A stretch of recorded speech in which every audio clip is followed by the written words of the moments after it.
పూర్తి వివరాలకు చదవండి రేపటి అక్షర శిల్పం దినపత్రికలో.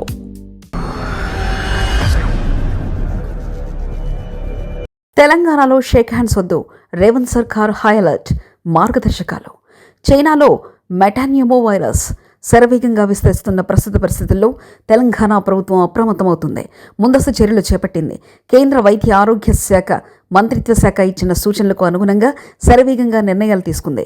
ఈ వరకు తెలంగాణ ప్రజారోగ్యం కుటుంబ సంక్షేమ మంత్రిత్వ శాఖ director doctor B Ravinder Nayak ఓ ప్రకటన విడుదల చేశారు. ఇప్పటివరకు రాష్ట్రంలో ఒక్క హెచ్ఎంపీవీ కేసు నమోదు కాలేదని స్పష్టం చేశారు. దీని బారిన పడకుండా ఉండడానికి పలు సూచనలు ఇచ్చారు.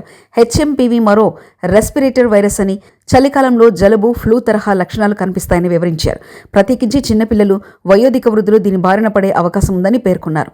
ఈ నేపథ్యంలో ప్రజలకు కొన్ని సూచనలు తప్పనిసరిగా పాటించాల్సి ఉంటుందని కోరారు. చేయాల్సినవి, చేయకూడని వివరాలు ఈ ప్రకటనలో పొందుపరిచారు. చేయాల్సినవి: దగ్గు తుమ్ముతున్నప్పుడు నోటికి లేదా ముక్కుకు హ్యాండ్ కర్చీఫ్ లేదా టిష్యూ పేపర్ని అడ్డు పెట్టుకోవాలి. సబ్బు లేదా ఆల్కహాల్తో కూడిన శానిటైజర్తో తరచూ చేతులను శుభ్రపరచుకోవాలి. గుంపులో ఉండే ప్రదేశాలకు వెళ్ళకూడదు. అలాంటి ప్రదేశాలకు వెళ్లాల్సి వస్తే జాగ్రత్తలు తీసుకోవాలి. ఫ్లూతో బాధపడుతున్న వారికి దూరంగా ఉండాలి.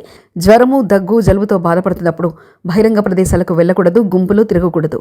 చాలినంత మంచినీళ్లు తీసుకోవాలి. పౌష్టికాహారాన్ని స్వీకరించాలి. అనారోగ్య బారిన పడినప్పుడు ఇతరులను కలుసుకోవడానికి తగ్గించాలి. ఇంట్లోనే ఉండాలి. గాలి ధారాళంగా వచ్చేలా చేసుకోవాలి. కంటి నిండా నిద్రపోవాలి. చేయకూడనివి: ఇతరులకు షేక్ హ్యాండ్స్ ఇవ్వకూడదు. ఒకసారి వినియోగించిన టిష్యూ పేపర్లు, హ్యాండ్ కర్చీఫ్ను మళ్లీ వాడకూడదు. అనారోగ్యంతో బాధపడుతున్న వారితో దూరంగా ఉండాలి. తరచూ కంటిని నలుపుకోవడం, ముక్కు, నోటిని చేత్తో తుడుచుకోవడాన్ని మానుకోవాలి.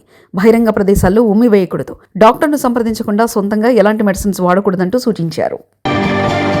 మరిన్ని కథనాల కోసం సబ్స్క్రైబ్ చేసుకోండి మీ అక్షర శిల్పం. పూర్తి వివరాలకు చదవండి రేపటి అక్షర శిల్పం దినపత్రికలో.